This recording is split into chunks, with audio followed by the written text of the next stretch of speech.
Friends, welcome back to my channel जिसका नाम है एम होम साइंस इंडिया। आपका स्वागत है मेरे यूट्यूब चैनल यानी कि आपके YouTube channel am home science India पर।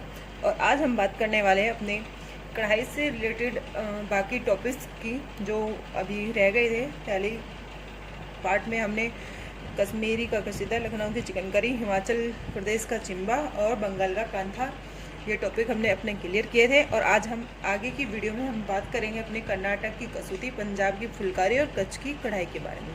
ठीक है फ्रेंड्स, तो चलिए आइए बात करते हैं। पहले स्टार्ट करने से पहले हम जो पार्ट फर्स्ट में हमने कढ़ाई की थी, एक बार हम इनका थोड़ा रिमाइंडर कर लेते हैं। ठीक है, सबसे पहले हमने बात की थी कश्मीर के कसीदा की।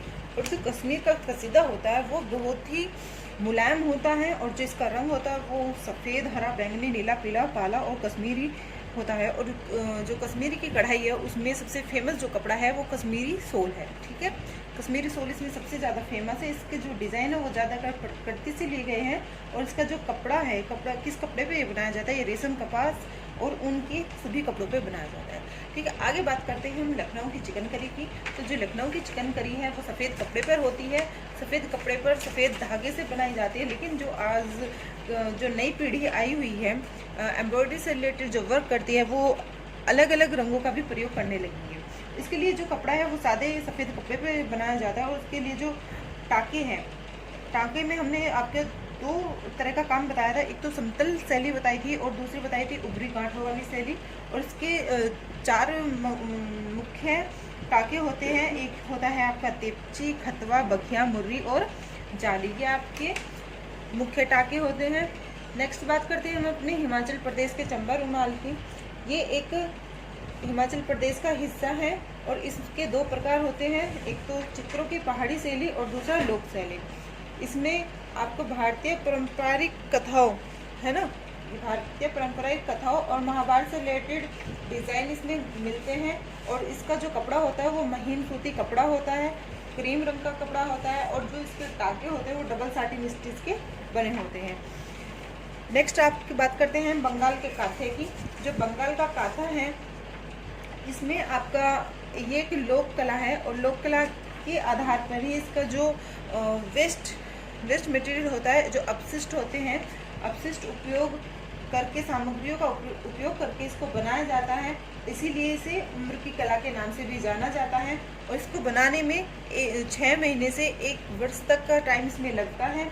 उसके जो टाँके होते हैं वो मानव और पशु आकृति के होते हैं। इसका रंग नीले, हरे, पीले, लाल और काले रंग के धागों का इसमें प्रयोग किया जाता है। और जो इसके टाँके होते हैं वो रफू या साटन टाँके का इसमें हम यूज़ करते हैं। और जो कांथा के प्रकार है वो लेप, सरफनी, बेटन, वार, आशीलता, दुर्जनी, रुमाल और सूजनी इसके टाकों के नाम हैं। ये सारी बातें हमने बात की थी अपनी पिछली वीडियो में। और आगे की वीडियो में आज हम बात करने वाले हैं कर्नाटक की कसूती की। तो अभी हम कर्नाटक की कसूती के बारे में डिटेल से एक्सप्लेन करेंगे।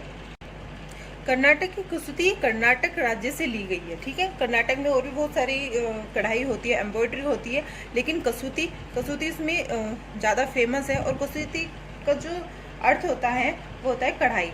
ठीक है, जैसे कसीदा का अर्थ, कश्मीरी कसीदा जो कढ़ाई का नाम है उसमें भी कसीदा का अर्थ कढ़ाई से है।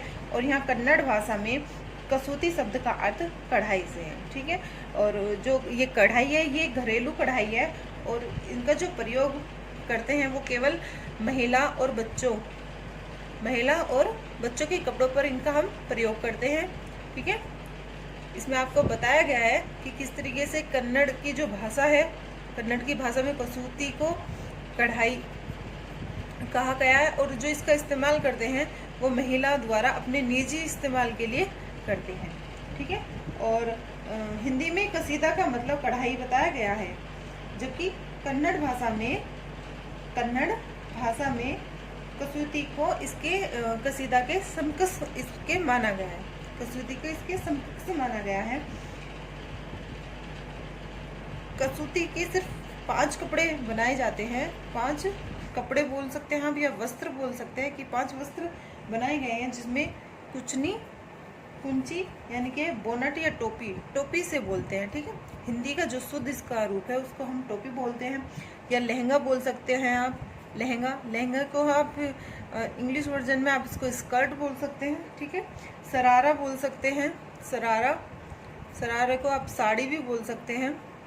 और इसका कुसुम्बा, कुसुम्बा यानी कि ब्लाउज से इसका एक वर्ड लिया गया है। ब्लाउज थोड़ा हिंदी तो ज़्यादा क्लोजली हो जाएगा, ठीक है।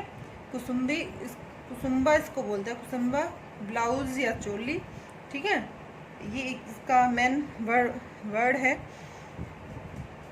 नेक्स्ट इसका है कुलाई, कुलाई बोनट, है ना। ये इसके 5 इस वस्त्र जो इस कढ़ाई के यानी कि कसूती कढ़ाई के द्वारा बनाए जाते हैं। पहले जो कसूती सामग्री है उसकी कढ़ाई ज्यादातर खान, सॉरी ये थान है वैसे, है ना, ये थान है, थान शब्द है ये। तो थान शब्द, थान से करते थे, और थान से करने के बाद इससे हम क्या बना सकते थे, ब्लाउज, या ब्लाउज के कुछ जो थान के कुछ टुकड़े होते थे उन पर, या फिर साड़ी, है ना, थान से साड़ी निकाल के उन पे हम कढ़ाई कर सकते थे। लेकिन आजकल किसी भी हम कपड़े पर, किसी भी कपड़े पर हम इसकी कढ़ाई कर सकते हैं, किसी भी कपड़े पर हम इसकी कढ़ाई कर सकते हैं। अब इसके आगे बात करते हैं हम इसके डिज़ाइन की।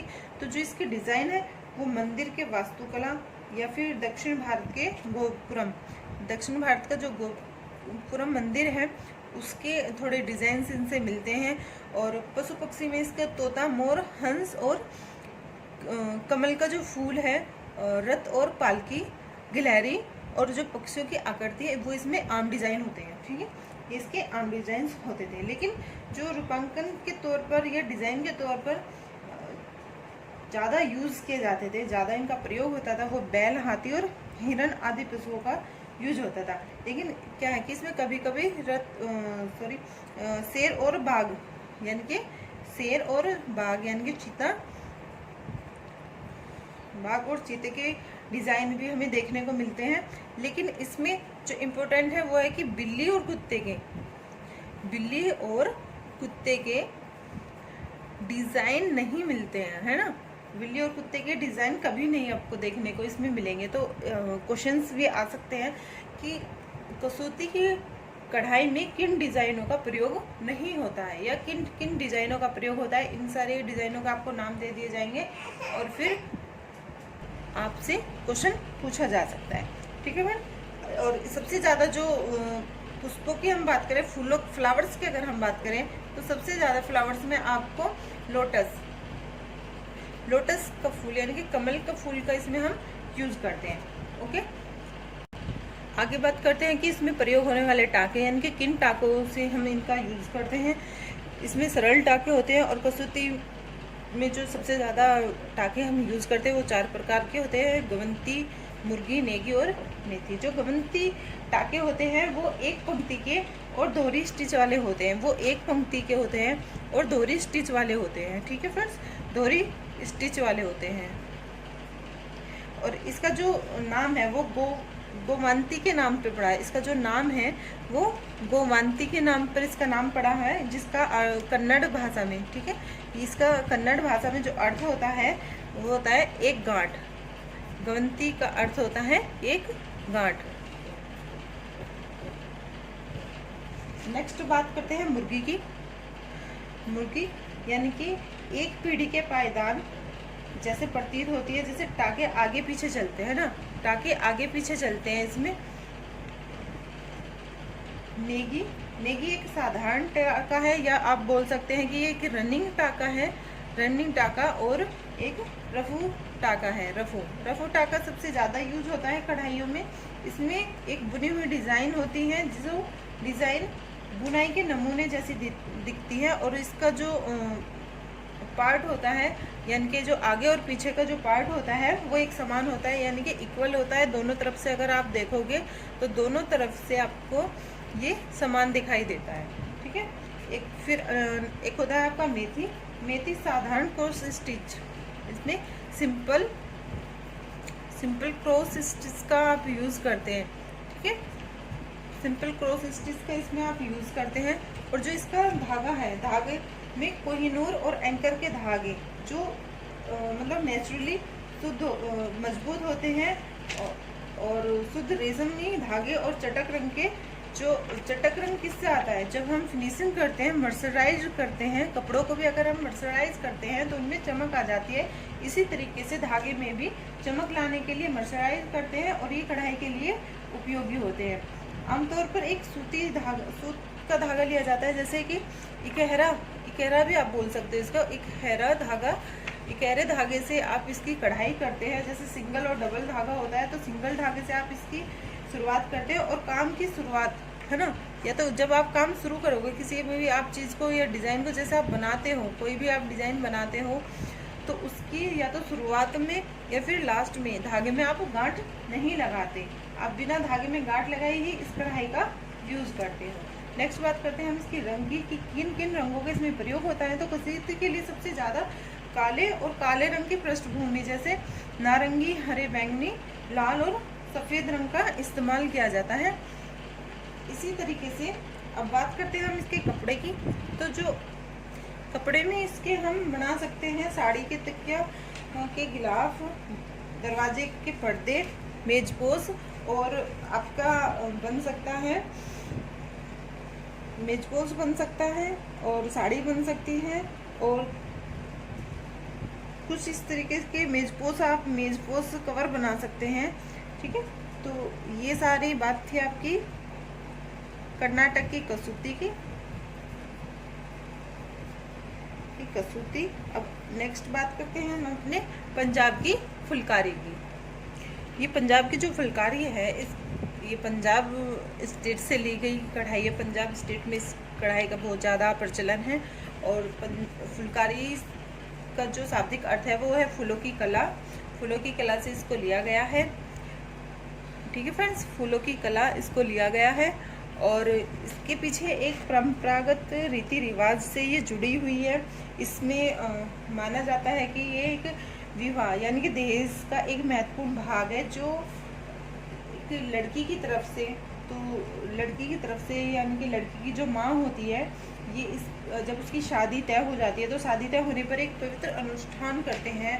पड़ोसी और दोस्तों को बुलाते हैं, उनको आमंत्रित करते हैं और एक शुभ दिन देखकर इस कढ़ाई की शुरुआत करते हैं। और शुरुआत करने के बाद उसका पूरा एक सुंदर सोल सोल में बना देते हैं उस कपड़े का। और इसमें बाग या फुलकारी नाम के दो कढ़ाई के नाम रखे गए हैं। इसमें उन कढ़ाई का यूज़ करके उसको पूरा करते हैं।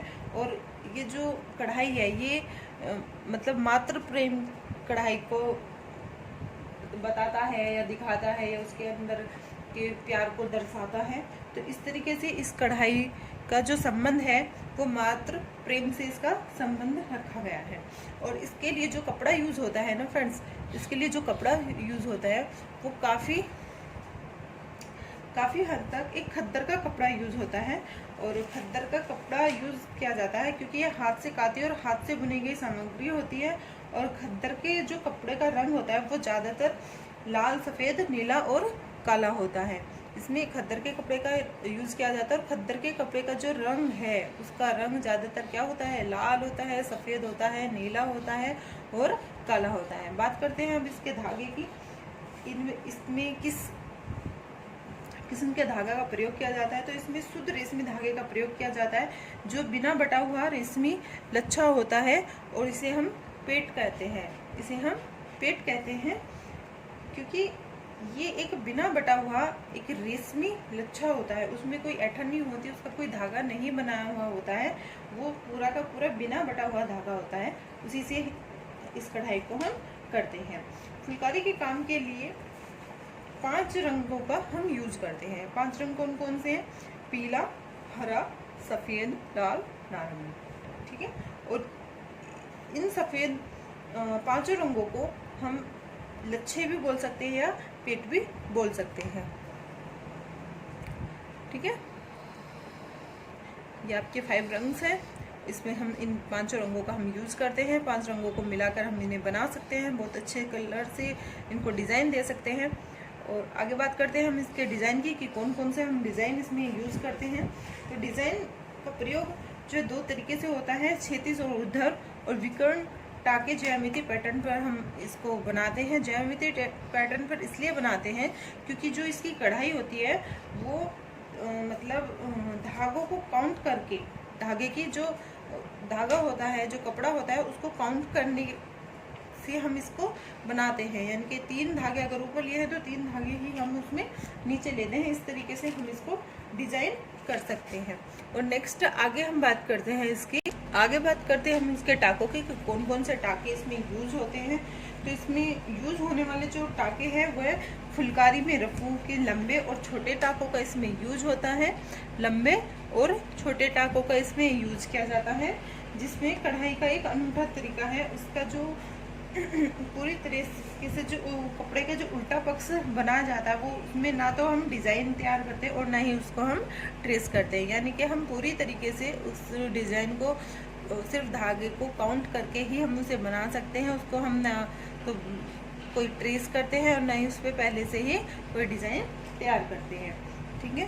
और जो फुलकारी का जो अंकुरण होता है वो बहुत एक तरीके से बिखरा हुआ होता है। जैसे एक फूल की बेल होती है ना, बेल इधर उधर फैली हुई होती है, तो उसी तरीके से इसका भी डिज़ाइन पूरा बिखरा हुआ होता है। और जो बाग का अंकुरण होता है वो पूरे क्षेत्र को पाट या रेशम के लच्छों से भर देते हैं। रेशम के जो लच्छे होते हैं वो क्या होते हैं कि वो धागा बिना बटा हुआ होता है, इसलिए उसे हम लच्छे कहते हैं या फिर उसे हम पेट कहते हैं। ठीक है। तो फुलकारी के जो प्रकार है, फुलकारी के प्रकार 4 से 5 तरीके के हम कह सकते हैं। 4 से 5 तरीके कह सकते हैं। ये जैसे आप चौक और सुबेर, ये शादी की फुलकारी होती है। चौक और सुबेर शादी की फुलकारी होती है। और विवाह के दौरान, है ना, विवाह के दौरान जो माता का जो पक्ष होता है, यानी कि दुल्हन की तरफ, दुल्हन की साइड के जो मतलब रिलेशन वाले होते हैं, ये उनको दिया जाता है। नेक्स्ट आता है आपका सादे लाल या गहरे लाल। ये खद्दर के साल को हम सालू के नाम से जानते हैं। खद्दर के साल को हम सालू के नाम से इसमें हम जानते हैं। इसका घर में दैनिक रूप से पहनने के लिए हम इसका यूज करते हैं। घर में पहनने के लिए इसका हम यूज करते हैं। ठीक है। नेक्स्ट आता है आपका तिल पात्र सोल। ये जो सोल है ये बहुत कम कढ़ाई और जो है थोड़ा निम्न मतलब लो क्वालिटी का इसमें खद्दर हम यूज़ करते हैं। और जो शादी में जो कर्मचारी होते हैं, यानी कि जो काम करने वाले जो व्यक्ति होते हैं, उनको भेंट में ये दिया जाता है। और जो इसका जो नाम है वो तिल पात्र क्यों रखा गया है, क्योंकि इसका जो आकार होता है वो तिल के बीज के आकार की तरह होता है, यानी कि छोटा छोटा होता है। बिंदीदार डिजाइन के साथ इसको बनाया जाता है। ये भी कह सकते हैं कि ये बिंदीदार डिजाइन के साथ इसको बनाया जाता है। नेक्स्ट आता है आपका इसमें निकल काले या नीले खद्दर पर पीले और हल्के लाल पैड्स के साथ इसे बनाया जाता है। ये जो बाग का टाइप है का नेक्स्ट टाइप आपका बाग का क्या है, निकल काले या नीले खद्दर पर या पीले और हल्के लाल पैड के साथ बनाया जाता है। और यह जो है किसान महिलाओं को बहुत ज़्यादा पसंद होता है। वह आपके बाग के प्रकार, ये आपका पंजाब की फुलकारी इसमें चल रहा है आपका, ये पंजाब की फुलकारी। ठीक है। पंजाब की फुलकारी में वो फुलकारी के टाइप्स थे और ये आपके बाग के प्रकार है। तो बाग के जो प्रकार होते हैं वो क्या है कि नमूने और आकृति के अनुरूप चांद बाग है आपका, इसमें चांद बाग है, कंकड़ बाग है, मिर्ची बाग है, धनिया बाग, शालीमार बाग, घूंघट बाग और घूंघट साल। ये जो घूंघट सालू वाला बाग है आपका, ये विशेष रूप से जो नई नई शादी होती है, जिनकी नवविवाहिता आप इन्हें कह सकते हैं, नई नई शादी होती है, उनको ये भेंट में दिया जाता है। और इसका जो कढ़ाई कटे का जो तरीका है उसका क्या है कि उसके उस हिस्से पर कढ़ाई की जाती है, यानी कि त्रिकोणीय पेच इसमें वर्क होता है, त्रिकोणीय वर्क इसमें होता है जो पहनने पर सिर को ढकता है। यानी कि बिल्कुल जब हम इसको यूज़ करते हैं पहनने के लिए, तो ये बिल्कुल हमारे सिर के ऊपर आता है ना, ये हमारे बिल्कुल सिर के ऊपर आता है। और नेक्स्ट आपका वरीदा बाग क्या है कि दूल्हे की माँ द्वारा दुल्हन को दिया जाता है। दूल्हे की माँ के द्वारा ये दुल्हन को दिया जाता है। ठीक है। जो फुलकारी है, ये पंजाब की फुलकारी है, ये इनके कई तरीके के डिज़ाइंस और होते हैं, डिज़ाइंस और भी हैं। जैसे शीशेदार फुलकारी होती है। शीशेदार फुलकारी जैसे इसके नाम से ही आपको पता चल रहा है कि इसमें कहीं ना कहीं शीशे का जरूर यूज हुआ होगा या शीशे का यूज होता होगा। तो इसमें इस तरह की कढ़ाई होती है कि नमूने के बीच में, है ना, आपने देखा होगा कि इस तरीके के गोल गोल शीशे होते हैं, उसके इधर ऐसे कढ़ाई हुई होती है। तो ये उसी तरीके की कढ़ाई है कि इसमें शीशे का यूज होता है। और इन शीशों के चारों ओर से काज स्टिच, है ना। ये जो कढ़ाई होती है ये काज स्टिच कढ़ाई होती है और शीशेदार फुलकारी का काम सिल्क और साटन पर किया जाता है। जो इसका जो कपड़ा होता है वो सिल्क और साटन पर होता है, सिल्क और साटन पर इसका काम होता है। शीशेदार फुलकारी का काम विशेष रूप से सिंध प्रांत में होता है। और जो कढ़ाई होती है ना, इनका जो टाका होता है, टाका का जो प्रयोग है उस पर गुजरात या पंजाब की कढ़ाई का हम इस पे असर देख सकते हैं। गुजरात और पंजाब की कढ़ाई का हम इस पे असर देख सकते हैं। और जो इसकी बैकग्राउंड होता है वो बिल्कुल गहरे रंग का होता है, यानी कि जो शीशेदार फुलकारी है उसमें शीशा लगा हुआ होता है, उसमें काज स्टिच कढ़ाई होती है, ठीक है। और इसकी जो दूसरी है, इसमें आपकी दूसरी है कच्छ फुलकारी। पहली थी इसमें शीशेदार फुलकारी और दूसरी इसमें है कच्छ फुलकारी, ठीक है। तो जो कच्छ फुलकारी होती है ये विशेष रूप से क्या होता है कि जो कपड़ा होता है ना, कपड़े के बॉर्डर पर ये बनाई जाती है, कपड़े के बॉर्डर पर ये बनाई जाती है। और इसमें फूलों के नमूना है ना, फूलों का डिज़ाइन बनाया जाता है, या फिर हाथी, मोर, तोता, इसके भी नमूने बनाए जाते हैं। और इसके जो टाके होते हैं, टाकों में इसका चैन स्टिच टाका एक मतलब मुख्य बोल सकते हैं आप उसको। मेन जो टाका होता है वो चैन स्टिच टाका होता है।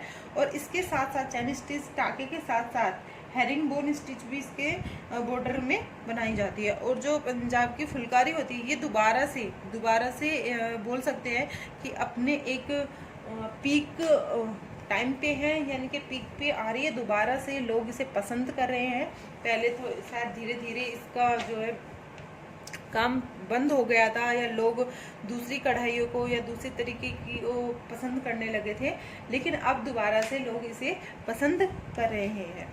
नेक्स्ट आप कढ़ाई की बात करते हैं, गुजरात वाली कढ़ाई की, जो आपको है कच्छ कढ़ाई के नाम से बहुत ज़्यादा फेमस है।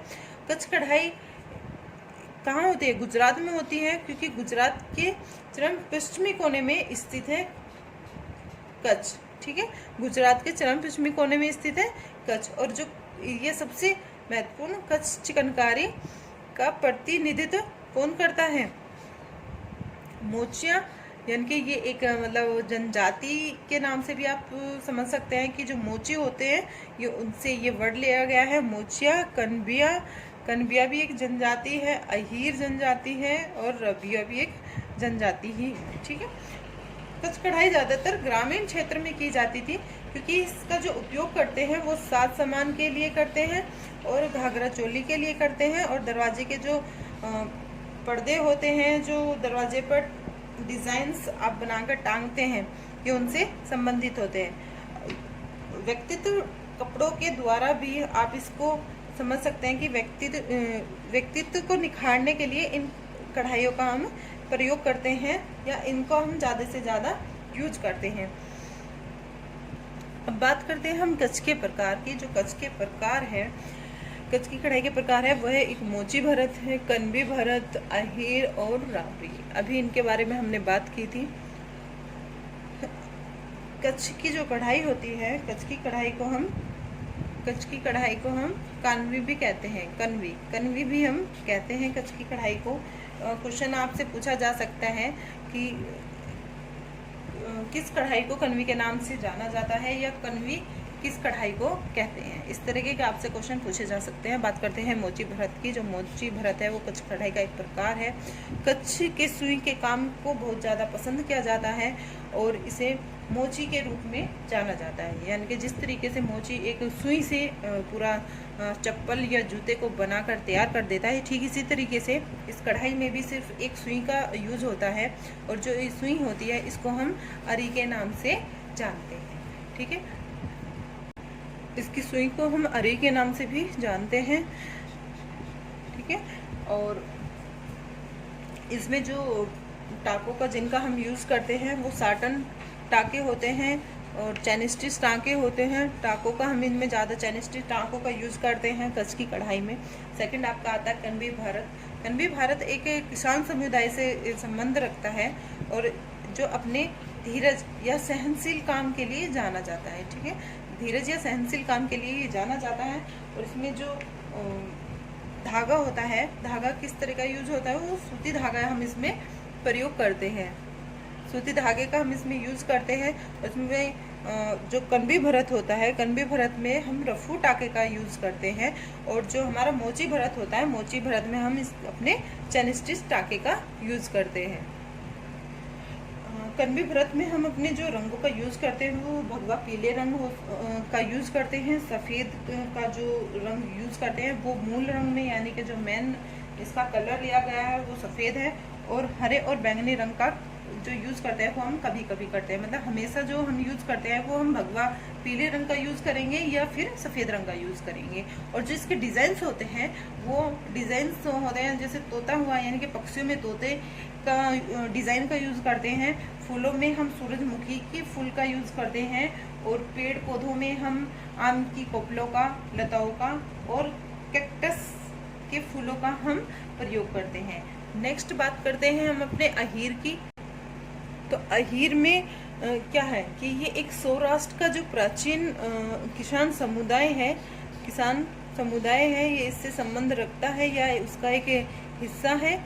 इन ग्रामीणों द्वारा अपने अवकाश के समय, है ना, जब ग्रामीणों का जो अवकाश का समय होता है, जब फसल नहीं कटती या बरसात का समय होता है, उसमें किसानों को कोई काम नहीं होता, तो उस समय ये खुद के कपड़ों पर इस कढ़ाई का काम करते हैं या कढ़ाई से अपने कपड़ों पर डिज़ाइन बनाते हैं। ये जो कढ़ाई होती है बिक्री करने के लिए नहीं बनाई जाती है, और उनकी कढ़ाई कनबी कढ़ाई के समान होती है, यानी कि जो अहीर की कढ़ाई है वो कनबी कढ़ाई के समान होती है, जिसमें आप रफू टाके का यूज़ करते हैं या हेरिंग बोन टाके का यूज़ करते हैं, और चैन स्टिच टाकों का भी आप इसमें यूज़ करते हैं।